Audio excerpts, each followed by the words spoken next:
Mesdames, Messieurs, bonsoir, merci d'être là. Je renouvelle mes remerciements à l'Arboretum National pour m'avoir invité. Je trouve ça très sympathique et ça m'a fait grand plaisir de visiter cet arboretum en détail. Mais là, je ne vais pas vous parler directement d'arbres, mais de canopées. Un mot un peu nouveau, mais je vois que ça fait son chemin maintenant. On commence à parler de canopée, dans des acceptions diverses d'ailleurs. Qu'est-ce qu'une canopée? Évidemment, on peut le définir comme la surface supérieure d'une forêt primaire, mais ça ne suffit pas. C'est beaucoup plus riche que ça. C'est d'abord un capteur solaire, bien sûr. Le soleil arrive là-dessus. Et ça fait fonctionner toute la forêt jusqu'à l'extrême pointe des racines dans le sol. Un soleil tropical. Je vais vous parler des canopées tropicales. De toute façon, dans nos régions, comme on n'a plus de forêt primaire, on n'a plus non plus de belles canopées. On a des canopées fragmentées correspondant à des forêts secondaires. Soleil tropical, donc si vous êtes là, au-dessus, c'est 100% de l'éclairement, bien sûr. Si vous êtes en bas de la même forêt, c'est 0,5%, voire 0,1%. C'est-à-dire que c'est très sombre. L'œil s'habitue, mais quand vous y pénétrez, vous avez l'impression de rentrer dans une cave. Ça vous explique qu'il n'y ait pas beaucoup de plantes, bien sûr. Et du coup, il y a peu d'animaux dans le sous-bois. C'est là-haut que ça se passe.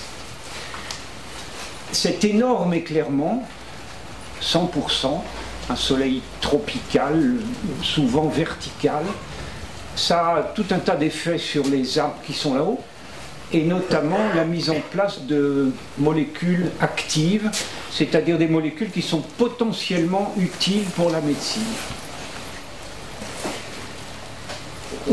Ces molécules actives, donc on en compte entre 4 et 5 fois plus là, en haut, qu'en bas du même arbre. Donc la biochimie d'un arbre, ça n'est pas quelque chose de lié à l'espèce. C'est lié à l'espèce bien sûr, mais c'est surtout lié à l'éclairement. Et c'est en haut qu'il y a les plus fortes ressources de ce type-là. Et ben c'est un petit peu un appel à l'aide parce que une ouverture vers l'industrie pharmaceutique, si ça pouvait intéresser ces industries-là, ça serait en mesure de sauvegarder, de nous aider à sauvegarder les dernières forêts primaires des basses latitudes. Je précise que les molécules actives dont je parle, elles sont contenues dans les feuilles, et que si on prélève même des centaines de kilos de feuilles à ce niveau-là, ça n'est pas du tout destructeur. Je garantis que un mois après, il n'y paraît plus. Tandis que, bien entendu, vous ne pouvez pas imaginer plus destructeur que de couper l'arbre en bas pour exploiter son bois. Un milieu neuf, vierge enfin, vaste encore, très vaste, très mal connu. Je prétends, moi, que c'est le vrai visage de la forêt. C'est là que ça se passe, c'est là que l'essentiel des mécanismes intéressants se passe. Et comme vous pouvez l'imaginer, je ne fais pas que des amis parmi les coupeurs de bois en leur disant qu'ils travaillent sous la moquette. Mais j'en suis tout à fait persuadé.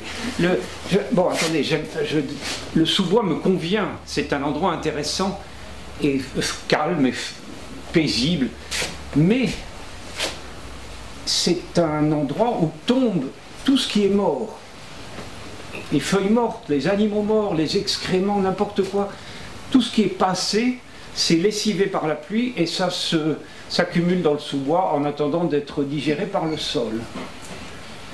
C'est un peu comme si dans un immeuble, vous ne connaissiez que le hangar à poubelle. Voilà, alors ça mérite de faire un effort pour aller voir ce qui est au-dessus. Un milieu neuf, donc un milieu d'accès difficile, c'est vrai, c'est d'ailleurs pourquoi il a fallu attendre les années 80-90 pour qu'on commence à l'explorer. Maintenant, les matériels est au point, et vous verrez, je vous montrerai les appareils. Ça viendra. C'est aussi un milieu superbe. Ceux qui connaîtraient par exemple le récif de corail dans les mers tropicales, que ce soit les Antilles, la mer Rouge ou la mer de Chine, ceux qui ont eu la chance de voir en nageant simplement au-dessus la canopée d'un récif de corail avec les poissons multicolores qui sont là, eh bien on trouve cette beauté extrême dans les canopées forestières des tropiques. Et c'est un autre appel à l'aide. Je souhaite très vivement que l'écotourisme s'empare de cette canopée. Un mot sur l'écotourisme tropical. D'abord, il existe et il augmente considérablement. Moi, je vois des écotouristes maintenant dans beaucoup de forêts équatoriales. Bon, on leur fait le reproche de piétiner, bien sûr. Ils sont nombreux, ils piétinent. Et le piétinement, c'est très mauvais pour les arbres. Vous conviendrez avec moi que l'écotourisme là-haut, ça piétine pas. On a au moins cet avantage. Et puis, précisons que c'est beaucoup plus beau, en effet, que le sous-bois. Qu'est-ce qui est si beau là-haut? Indiscutablement, la vie. Simplement, les manifestations de la vie. C'est le milieu le plus vivant du monde, les canopées des forêts équatoriales primaires. C'est le milieu le plus vivant du monde, c'est-à-dire que c'est là que vous avez le maximum d'espèces animales et végétales. Il y a une date qui est passée trop inaperçue en Europe, passée totalement inaperçue, je le crains, c'est 1992.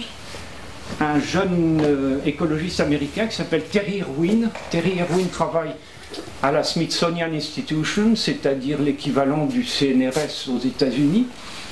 En 1992, il a été le premier à évaluer la biodiversité d'une canopée tropicale. Et cette année-là, la biodiversité terrestre, telle qu'on la concevait, elle est passée de 3 millions à 30 millions, un facteur 10. Alors ça vous donne une idée de l'importance de ce milieu-là.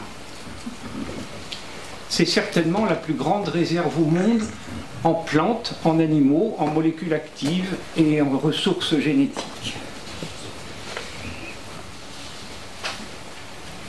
Je me suis engueulé, ça m'arrive souvent, hein.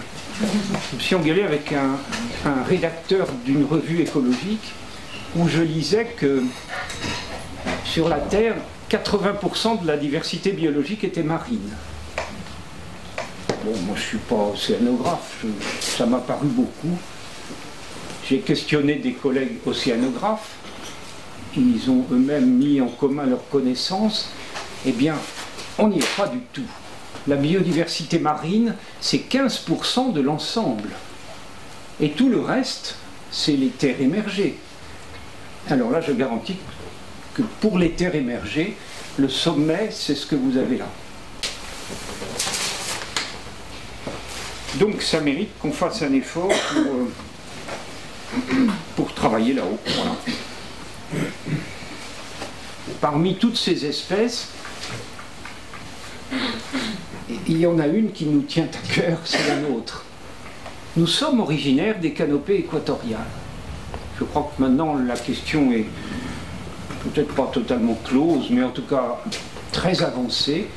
Nous sommes des primates, excusez-moi, il n'y a rien d'injurieux là-dedans. Et comme tous les primates, nous sommes originaires des canopées. On l'a oublié, mais notre structuration physique montre à l'évidence que nos ancêtres étaient canopéens.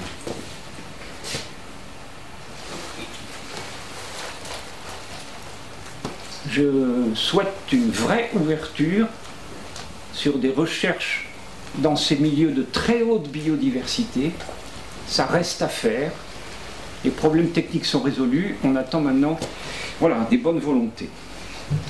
Le drame, mais enfin tout le monde le sait, c'est que ces forêts primaires des tropiques disparaissent à grande allure.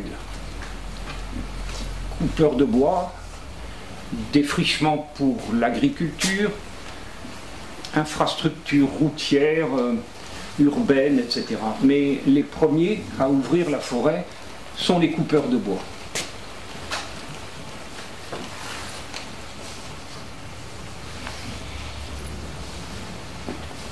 Alors, on est bien ici, c'est vrai. L'Europe, malgré la crise, est un pays très agréable. Mais ça ne doit pas nous empêcher d'entendre le rugissement des tronçonneuses, qui n'arrêtent pas dans les régions tropicales équatoriales. J'ai récemment participé au tournage d'un film dans ces régions-là, et toutes les 5 minutes, alors que nous étions en train de faire un film en hommage aux forêts primaires, toutes les 5 minutes, on entendait le rugissement des tronçonneuses et le fracas énorme des grands arbres qui tombent. Et ça tombe en notre nom. C'est censé être pour nous. Et la France, excusez-moi de le dire, mais elle a un rôle excessif dans cette déforestation des tropiques. Elle n'est pas la seule, mais elle a un rôle que je considère comme excessif. Donc ceux qui travaillent là-haut sont animés d'un sentiment d'urgence, puisque notre sujet d'étude disparaît à grande allure. C'est le sommet de la vie, et excusez-moi, je ne me sens pas nationaliste, d'habitude je m'en fous totalement, mais je tiens à dire que tous les matériels que je vais vous présenter sont français, d'origine française. C'est peut-être un peu ce qui leur fait du tort. Si c'était nord-américain, je suis persuadé qu'il y aura un monde fou à s'en servir et à les copier. Mais c'est français, c'est plus exactement parisien et lyonnais. Bien. Le problème avec cette interface qui est là, c'est qu'elle est molle, n'est-ce pas? Il ne faut pas y aller avec des baskets, c'est sûr. Et pourtant, depuis les travaux de Terry Irwin, mon rêve, c'était de monter là-haut, d'y travailler, de voir ce qu'il y avait là-haut. Mais un milieu mou, on a un bon modèle avec la neige molle. Il faut une raquette, comme font les Québécois. La raquette, la voilà. 600 mètres carrés, 600 kilos. 1 kilo du mètre carré. L'architecte me fait remarquer que quand on pose ça, il y a facilement 1 kilo d'oiseaux qui s'en vont. Donc ça ne gêne pas. Et on peut marcher sur ces 6 triangles équilatéraux qui sont recouverts de filets. Et donc on a à notre disposition 600 mètres carrés de surface forestière, c'est-à-dire 5 ou 6 grands arbres et une vingtaine de lianes et des milliers de plantes épiphytes, sans compter la faune bien sûr.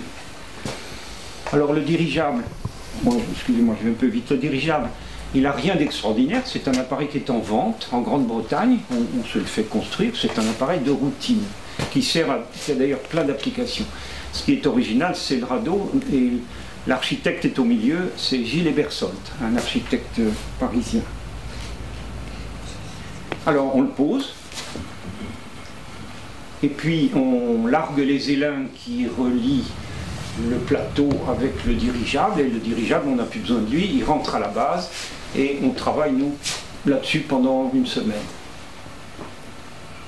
Alors il y a des canopées confortables, comme celle-ci, ça c'est le Cameroun, et il y a des canopées très difficiles, comme celle d'Amérique tropicale, que ce soit l'Amazonie ou les Guyanes. Ça ressemble à des planches à clous pour les fakirs, et c'est pas très commode de se poser là-dessus.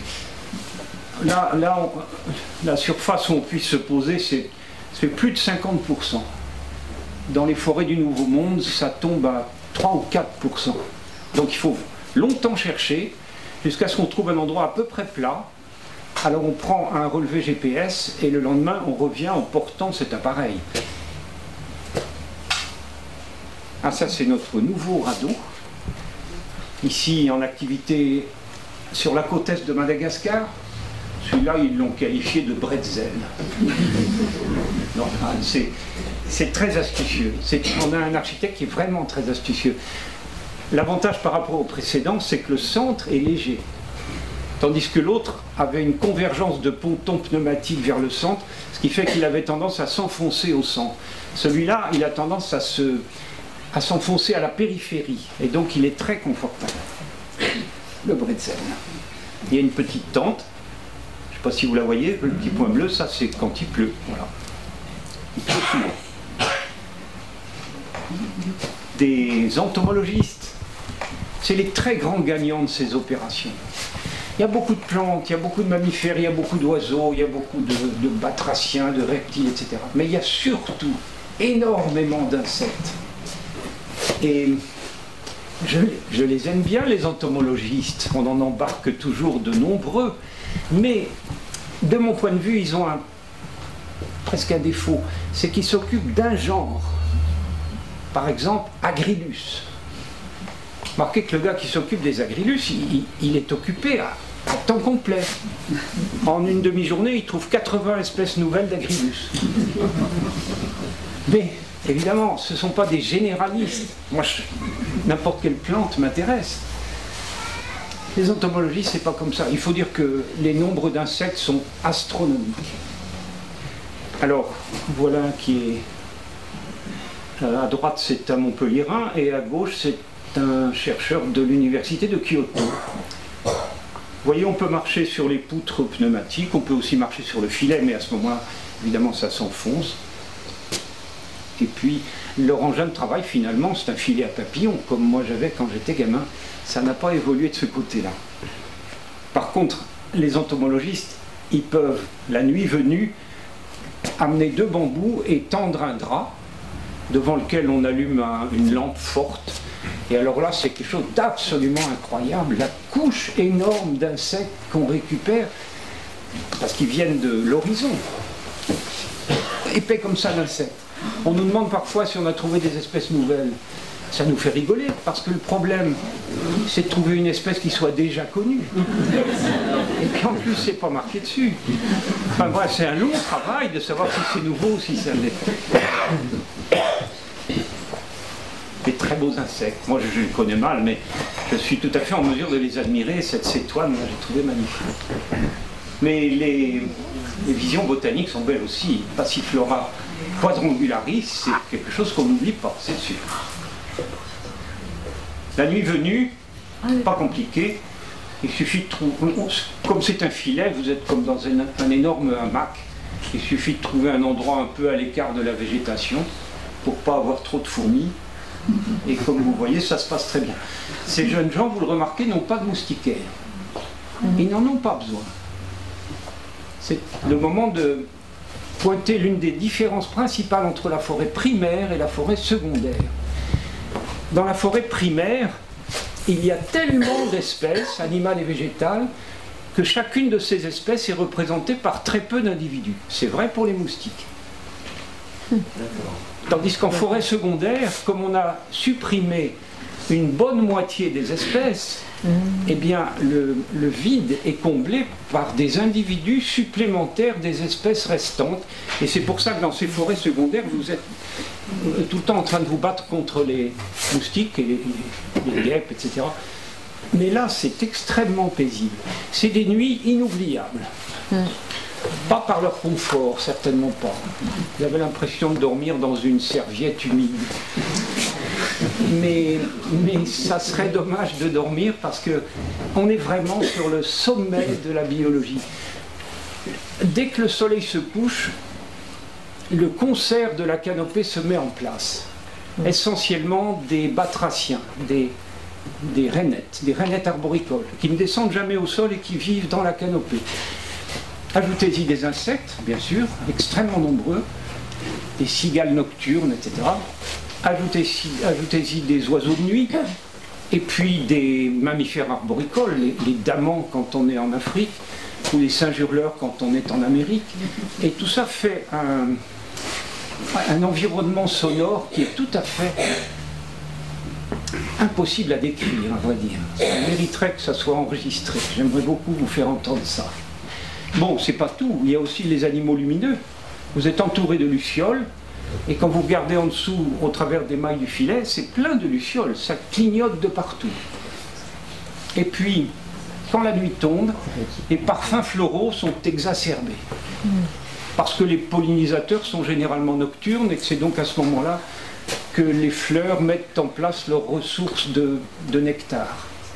Ça fait un environnement extrêmement vivant, Et à la vérité, ça serait dommage de trop dormir, mais je vois que ça ne les gêne pas.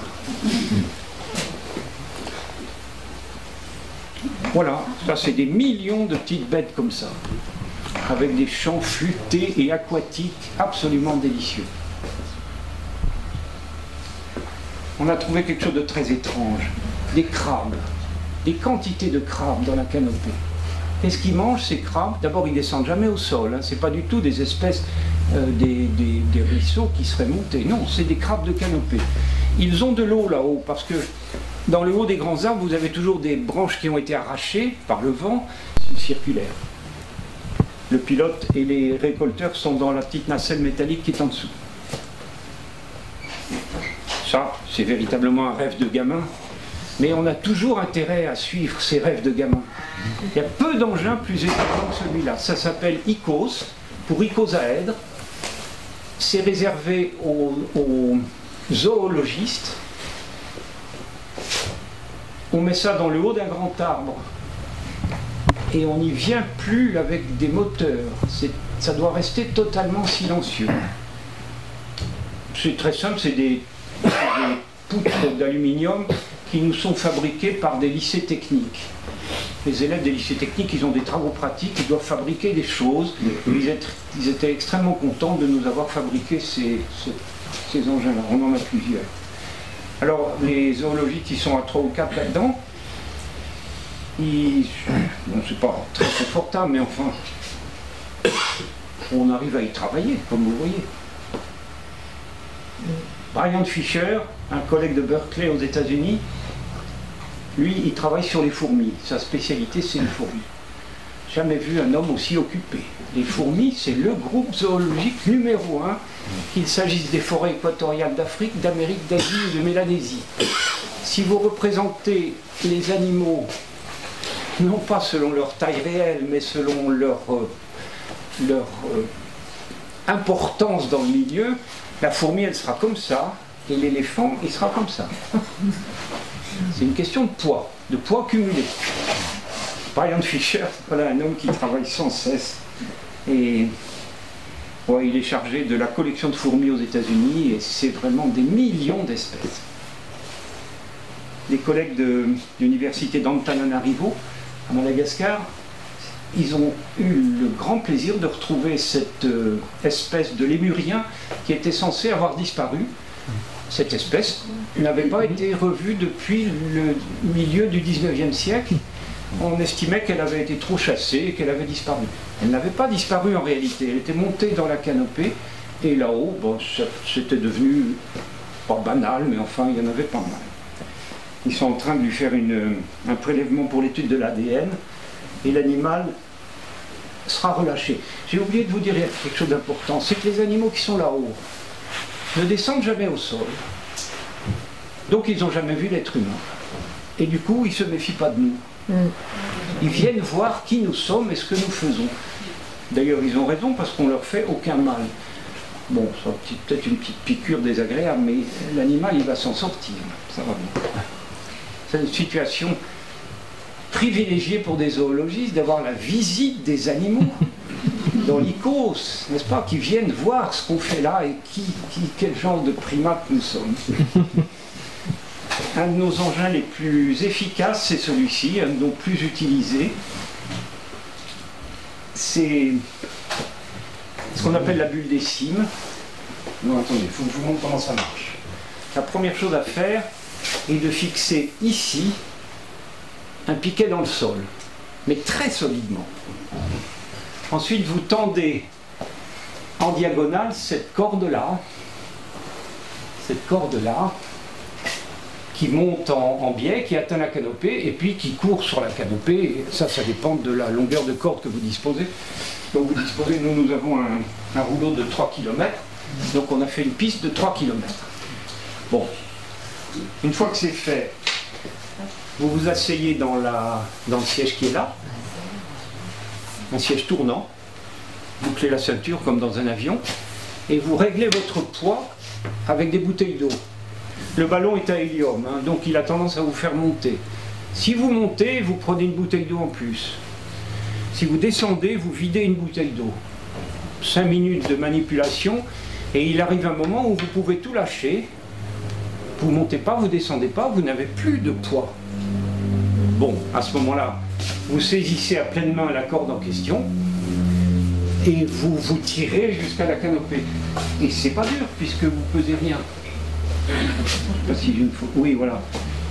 Une étudiante allemande de l'université d'Ulm en train de se promener paisiblement le long de cette corde, sans aucun effort. Vous pouvez avancer ou reculer. Vous pouvez faire ça de jour ou de nuit. La nuit, c'est particulièrement incroyable. Il n'y a pas de bruit, il n'y a pas de moteur, n'est-ce pas? C'est même pas un vol, à vrai dire. Bon, il ne faut pas être pris par le vent, mais vous êtes en très bonne position pour voir arriver les coups de vent, puisque vous dominez la forêt. Voilà, le Laos maintenant. Un très curieux petit pays, pas assez connu, tout en longueur, sans côte, enclavé, ce qui le gêne beaucoup, et entouré de pays qui sont pour la plupart déjà profondément déforestés. La Thaïlande, il n'y a pratiquement plus de forêt en Thaïlande. Le Cambodge, il y en a encore, mais la Chine s'occupe de détruire les réserves forestières du Cambodge. Le Vietnam, il n'y a plus de forêt. La Chine, il n'y a plus de forêt. Le Myanmar, il n'y en a plus dans cette région-là non plus. Bref, le Laos apparaît comme une... Bon, la forêt n'est pas magnifique, hein, hélas. Mais c'est tout de même une forêt qui apparaît au milieu du sud-est asiatique. Et donc, j'ai été extrêmement content quand des représentants du gouvernement laotien m'ont demandé de procéder à un inventaire de la diversité biologique de ce pays au niveau des canopies. Bien entendu, on a accepté. Une invitation charmante, mais qui ne se, qui se concrétise pas en aide financière. Nous étions, somme toute, invités à nous procurer les moyens de le faire. Notre première mission, qui a eu lieu l'an dernier, a été située dans un endroit incroyable.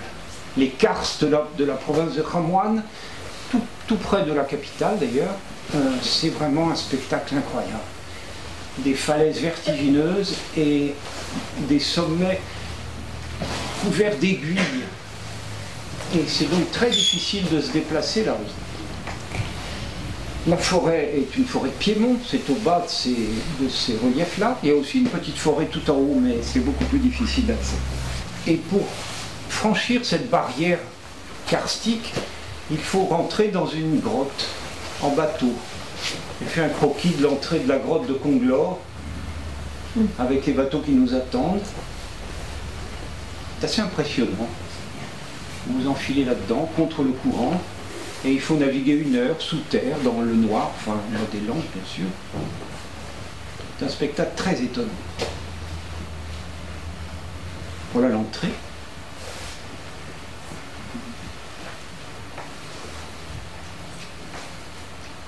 Et voilà, non, c'est toujours l'entrée, ça. Au bout d'1 heure, on arrive de l'autre côté vers la sortie, et voilà la sortie. Et immédiatement, on réalise que la forêt est en bien meilleur état, tout simplement parce que les Laotiens ont mis longtemps à se résoudre à passer en bateau là-dessous. Donc, les installations humaines de l'autre côté, elles sont beaucoup plus récentes. Il y a notamment des cultures de tabac, mais la forêt est en assez bon état. Voilà, quelques plantes de la forêt du Laos, des ingibéracées de toute beauté.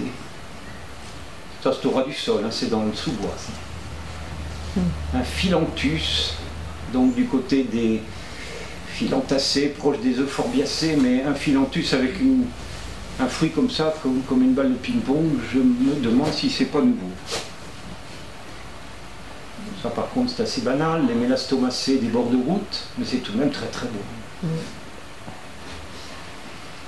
Atteindre notre camp n'est pas si facile, parce que les routes sont très mauvaises, à vrai dire, et très souvent inondées.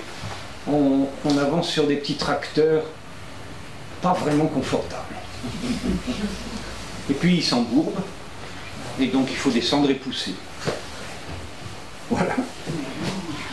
Mais bon, personne ne s'en plaint, ça fait partie des charmes de ce pays.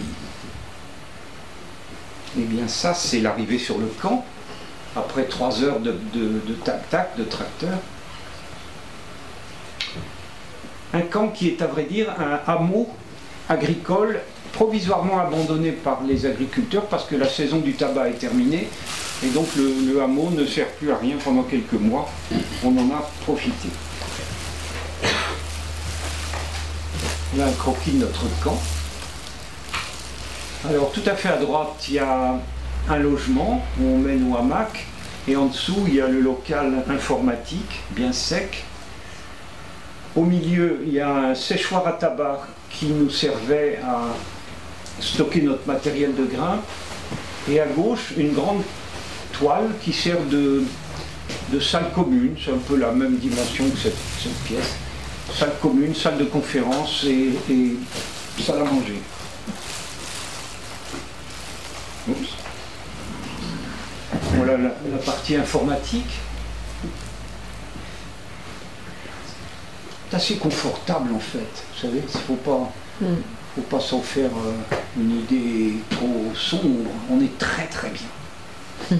J'ai toujours pensé que dans les forêts équatoriales, elles ont pourtant mauvaise presse, on nous parle souvent de l'enfer vert, etc. Abandonnons ces vieux poncifs qui datent de l'époque coloniale, c'est exactement l'antidote dont nous avons besoin contre la vie trépidante des cités modernes. C'est vraiment un endroit calme, paisible et qui m'inspire moi un sentiment de plénitude. Regardez la petite maison que j'avais, il faut dire que j'étais vraiment privilégié. C'est la maison du cultivateur de tabac.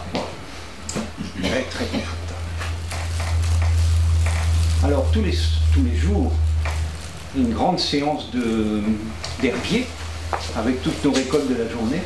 Ici, je suis avec mon collègue Vichy Klamchai, qui est un peu le chef de file des botanistes laotiens. Le Laos est très avancé en botanique, ils ont pas mal de botanistes, et ils se passionnent pour une sorte assez précise de botanique, c'est les plantes utiles, et notamment les plantes médicinales. Ça, c'est vraiment leur passion. Voilà, la fabrication de l'herbier. Le soir venu, on met tout ça à sécher sur un feu à butane et c'est sec le lendemain matin. Beaucoup d'herbier, hein, on a vraiment beaucoup travaillé. Et meilleur Thomas.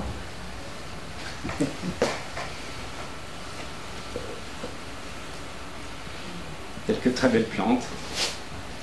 Ce qui est intéressant dans le Laos, vous avez vu que c'est un pays qui est très étendu en latitude.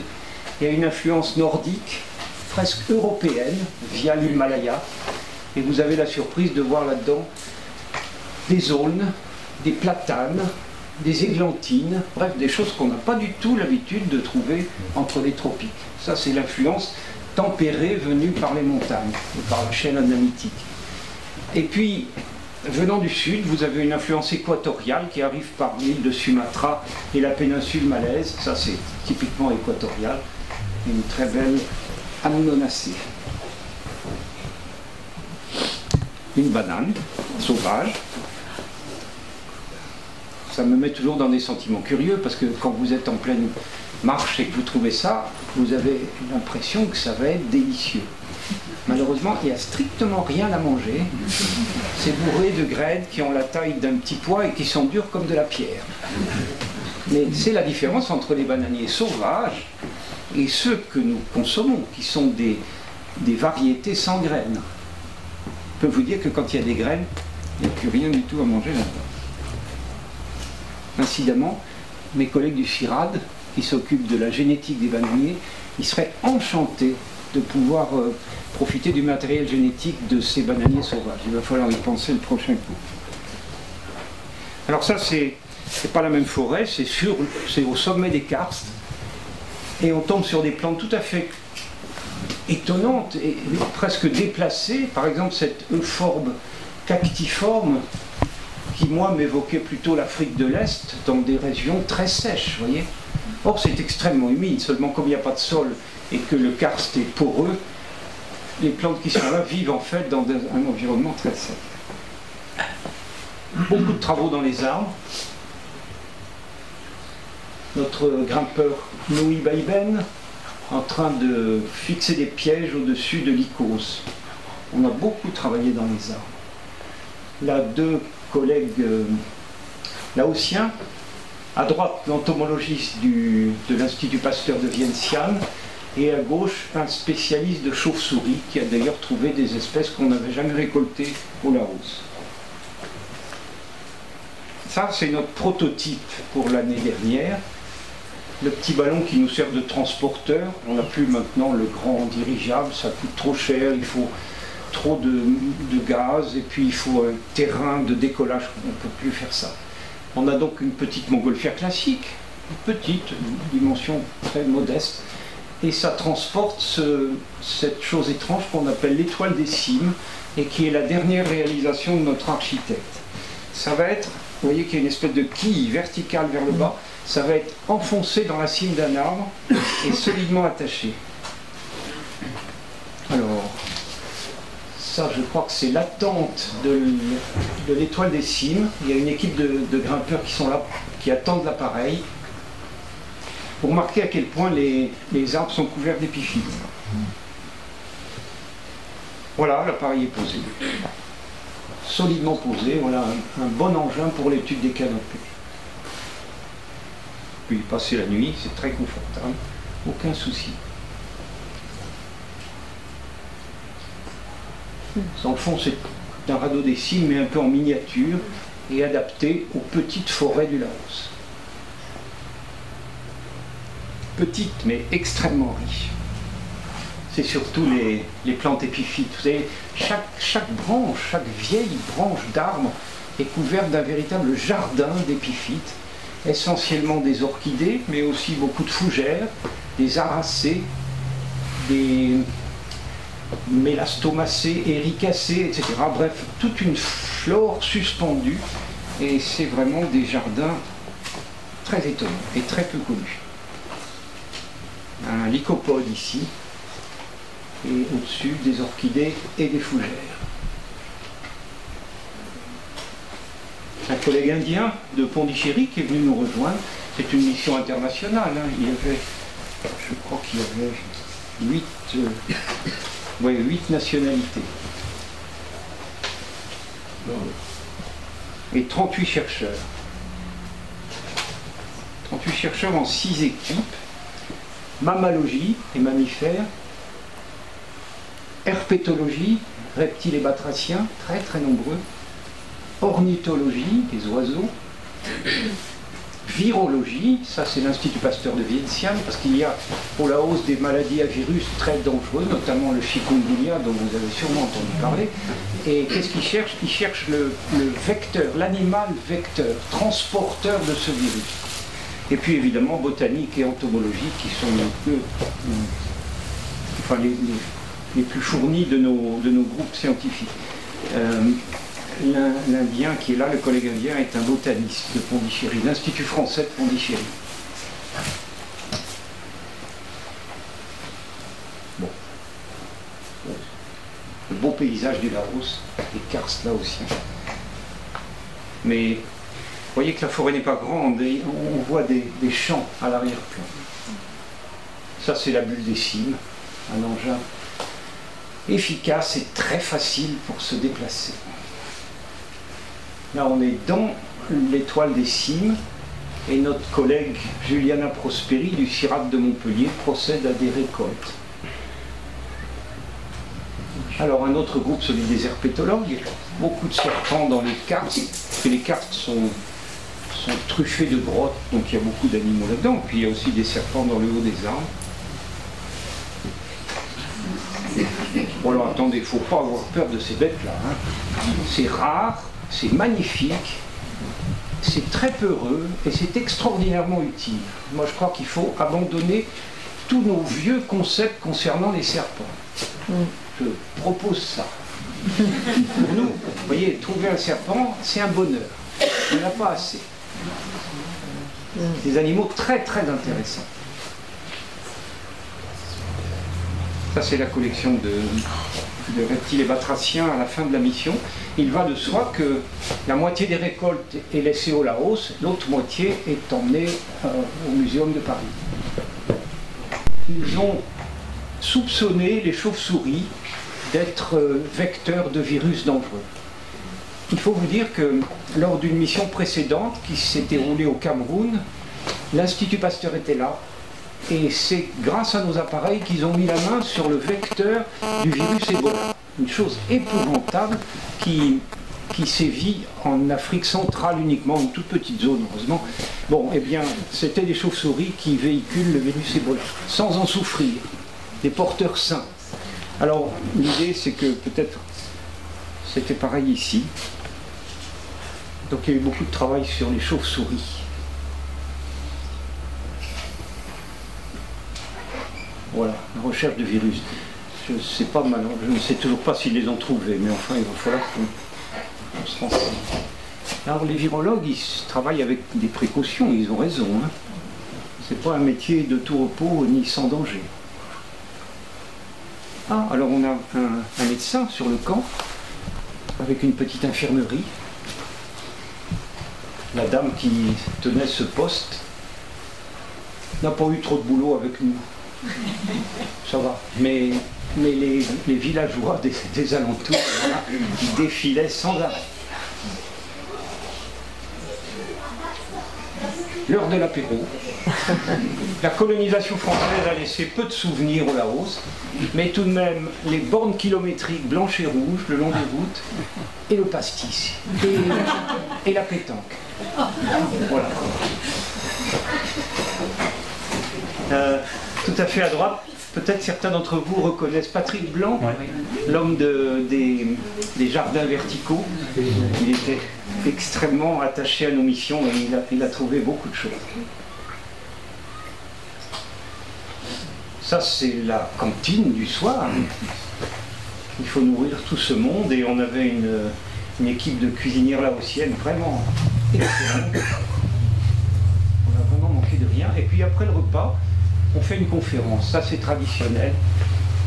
J'insiste un peu sur ces conférences parce que quand ça se passe en Europe, il y a toujours des questions de hiérarchie. On se demande si un tel est plutôt du muséum, plutôt du CNRS, plutôt de l'université ou plutôt de l'INRA. Et bien là-bas, je peux vous dire qu'on s'en fout totalement. Et ça, c'est un vrai bonheur. La parole est totalement libre, y compris les pires bêtises, mais assumées. Et alors, on a parfois des grands moments scientifiques. Ça, c'est l'Institut Pasteur, voilà, qui nous explique cette histoire de virus. Là, vous avez la cinébule, la petite montgolfière motorisée, qui permet de visiter les branches d'arbres et de cueillir les épiphytes. Voilà, ben je crois que j'ai fini. Je vous remercie beaucoup.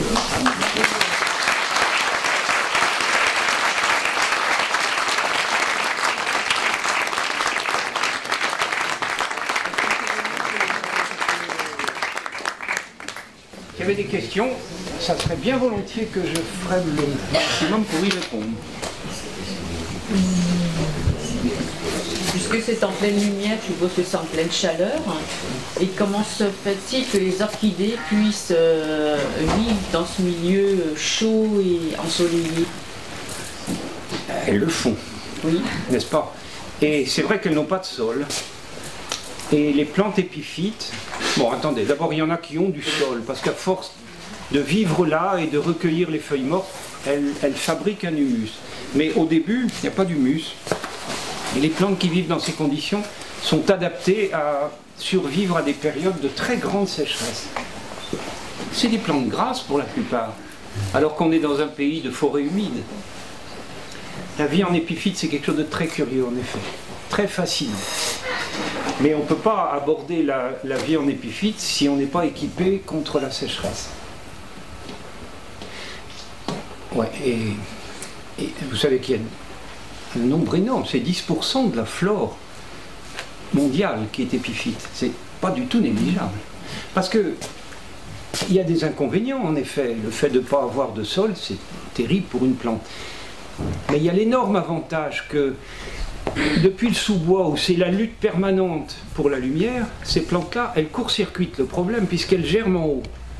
Elles n'ont pas besoin de monter vers la lumière, elles y sont d'emblée. C'est une solution qui a été adoptée par de très nombreuses plantes, dans de très nombreuses familles.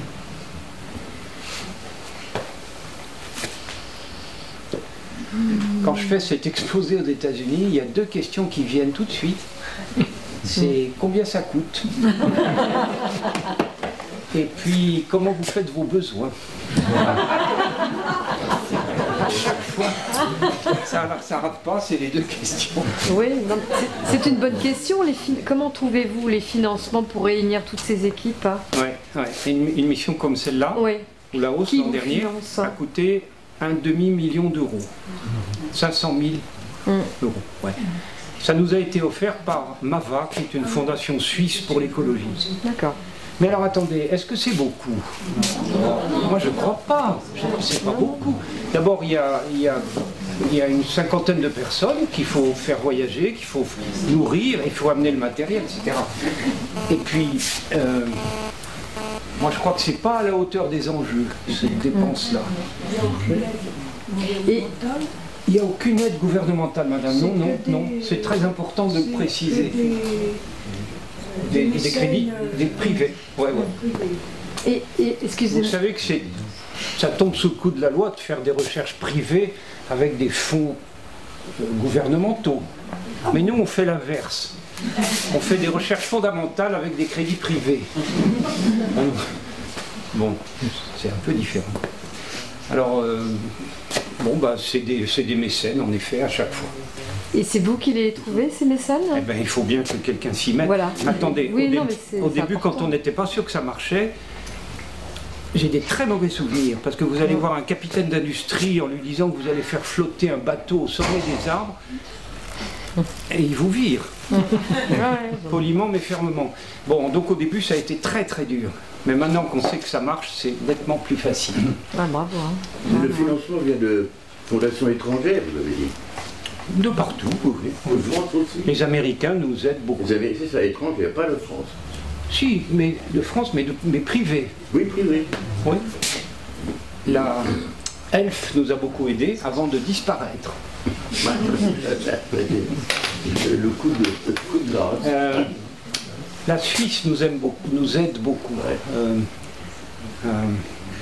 Givaudan-Roure, c'est peu connu, mais c'est une énorme multinationale d'origine suisse qui est en amont de la parfumerie et qui fournit aux parfumeurs de la matière première, nous ont beaucoup aidés. Est-ce qu'ils attendent un retour de votre... Alors Mava, par exemple, n'attend aucun retour. Ça, c'est tout de même étonnant. C'est vraiment du mécénat. Ils ont demandé une conférence, et encore si nous voulions bien. Qu'est-ce que c'est là-bas?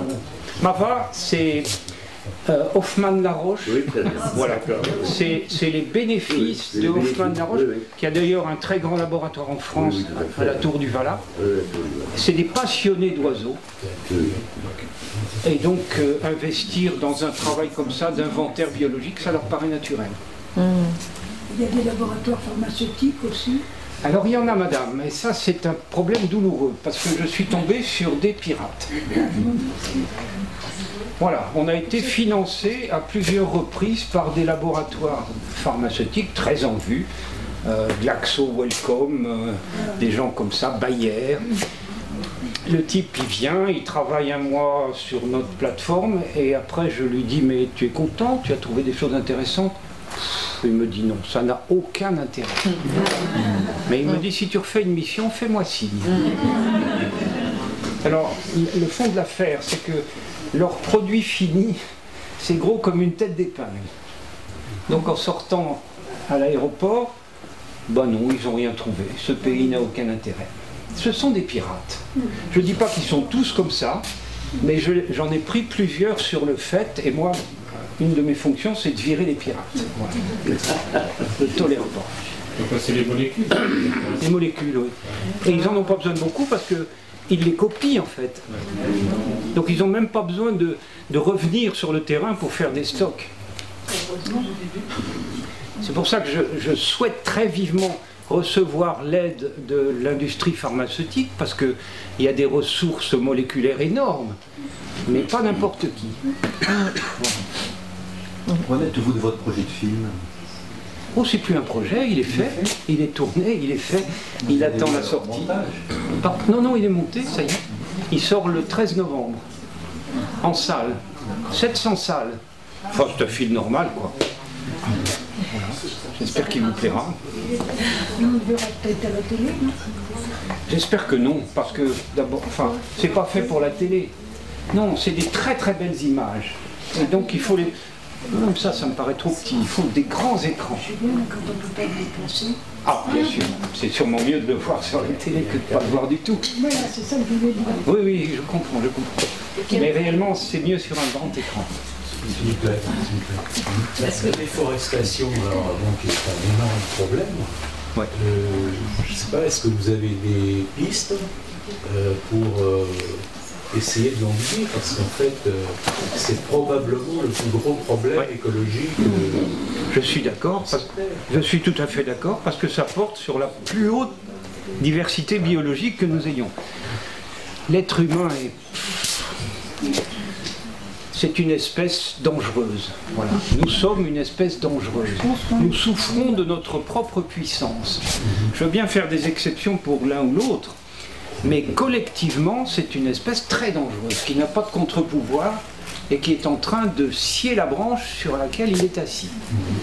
Je trouve ça très très dangereux. Et la déforestation des tropiques, on est en plein dedans. Tant qu'il reste de l'argent à se faire avec les bois des forêts primaires, je suis désolé, mais je ne vois pas de solution. Je pense que c'est vrai de tous les pays, c'est vrai de Brésil, l'Indonésie. L'Indonésie, c'est fini. Ah, c'est fini, il n'y a plus de forêt primaire en Indonésie. Ou alors en très haute montagne, des petits arbres tortillés qui n'ont pas d'intérêt pour les coupeurs de bois, donc qui sont protégés par leur peu d'intérêt. Les coupeurs de bois indonésiens sont maintenant repliés sur l'Afrique et l'Amérique du Sud. Non, je peux pas, je m'en sors pas de ce problème. Même le Brésil ne fait rien, même le gouvernement brésilien actuel. Il y a eu un effet extraordinaire sur le public, parce que nous n'avions jamais vu ce qu'il y avait sous l'eau. Et tout d'un coup, on découvre ces merveilles.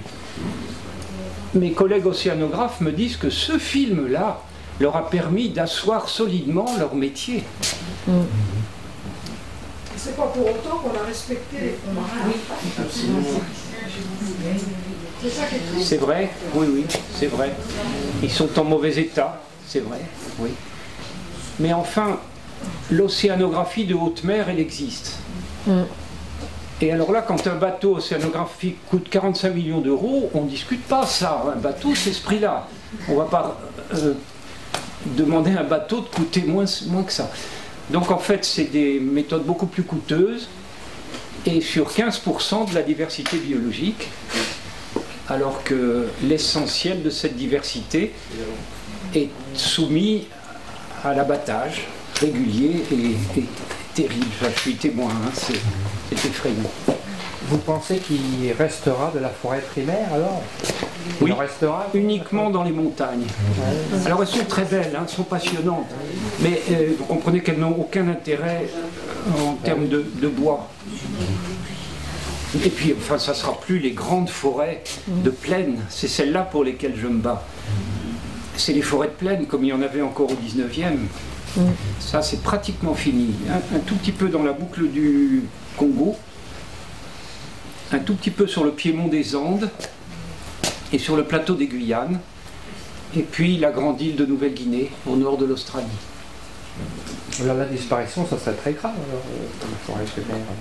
Tout à fait, oui, c'est vrai. Il y a des bouquins qui vont sortir en même temps que le film, et vous verrez mon opinion là-dessus, mais enfin vous la connaissez. Le nom du film? Il était une forêt. Un drôle de nom qui est choisi par le producteur. Je regrette que ça soit un peu au passé, mais il était une forêt. Ce que j'aime dans ce film, c'est que le cinéaste a pris le parti pris de ne pas montrer la déforestation. Parce que ça, tous ceux que ça intéresse peuvent le voir facilement.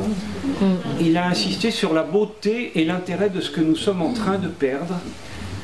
Et je dois dire que cette écologie culpabilisatrice et moralisatrice que nous subissons depuis si longtemps, moi j'en ai vraiment assez. On oublie de nous dire pourquoi il faudrait préserver les choses. On nous dit simplement que nous sommes coupables de les détruire. C'est pas un discours qui fait avancer beaucoup les choses.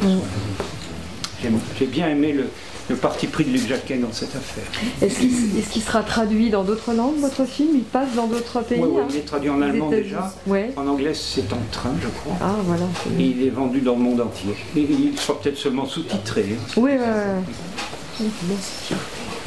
bravo. Et est-ce que nos forêts d'Europe sont plus menacées que les autres? Pas du tout, madame, la forêt d'Europe, elle va bien. Elle va très bien, la forêt d'Europe. Oui, oui. Alors, évidemment, il y a les feux dans le Midi et il y a les pluies acides, mais dans l'ensemble, elle va très bien. On a de beaux massifs forestiers. Oui, oui. Mais attendez, ce qu'il faut préciser aussi, c'est que c'est pas du tout de la forêt primaire. Voilà. Et là, ça fait très longtemps. Ça remonte à la moitié du 19e siècle, les dernières forêts primaires d'Europe. Ah, d'accord. Donc c'est un autre type forestier dont la grande faune n'y est plus. Enfin, c'est ce qu'on a. Mais c'est en bon état. Et sur Madagascar, est-ce qu'il y a encore, parce qu'il y a eu beaucoup de déforestation, et est-ce qu'il y a encore des îlots? Madagascar, c'est une catastrophe écologique. Ouais. Je suis effrayé du comportement du monde entier vis-à-vis de Madagascar. C'est pas seulement les Malgaches, c'est aussi ceux qui leur achètent les bois. Il y avait une très belle réserve sur la péninsule Machoal. C'est les photos que je vous ai montrées de Madagascar, ça vient de là. Bon, il y a eu un changement de gouvernement, vous avez certainement encore ça en tête. Et il y a donc eu un moment, quelques mois, où il n'y a plus aucun contrôle. La réserve de Machoal a été pillée. C'est des ébènes, des bois d'ébène. Bien sûr, ça attire des convoitises énormes. Alors, en même temps, Madagascar, c'est étrange, parce qu'en même temps, c'est une catastrophe écologique, et en même temps, si vous voulez voir des animaux, il n'y a peut-être pas de meilleur endroit. On voit les lémuriens très facilement, quotidiennement. Ils viennent danser sur la route, comme ça. Ah voilà, Madagascar, c'est charmant et paradoxal. Et ça a été pillé par les Malgaches ou Non. Pillé par les Malgaches, mais à destination du marché de l'Extrême-Orient. Ah oui. Pillé par la France à l'époque coloniale, bien sûr. Attendez, à l'époque coloniale, les hauts plateaux malgaches, c'était forestier. Maintenant, il n'y a plus un arbre. Où c'est passé? Ça, c'est nous qui sommes responsables. Les seuls arbres, c'est quelques eucalyptus. Oui, madame. Je pense qu'on ne pourra rien attendre des États et des politiques. Non. Et que ce sont justement, le film s'adresse aux citoyens. Oui, tout à fait. Aux autres, et c'est peut-être justement à chacun d'entre nous de prendre conscience de ça, de faire connaître et puis d'essayer de trouver des bonnes actions. Oui, vous avez raison. Ce qui m'inquiète, c'est que les acteurs de terrain, les coupeurs de bois, ils s'en fichent totalement de la vie du public. Ça serait le rôle des politiques. Mais je suis triste de devoir le dire, mais nos politiques, qu'ils soient de droite ou de gauche, ils tirent parti de cette déforestation. Donc on ne peut pas compter sur eux pour avoir une... On peut compter sur eux pour sauver la planète. Non, non, non, ça on est bien d'accord. Alors que pensez-vous de la conquête de l'espace par rapport aux forêts, justement, la forêt tropicale, la conquête de l'espace, il y a beaucoup de choses qui se font là. Je vois mal le rapport. Ah, je sais pas, mais je veux dire, on dépense beaucoup des choses pour oui. la conquête de l'espace par rapport à la préservation des forêts, je veux dire.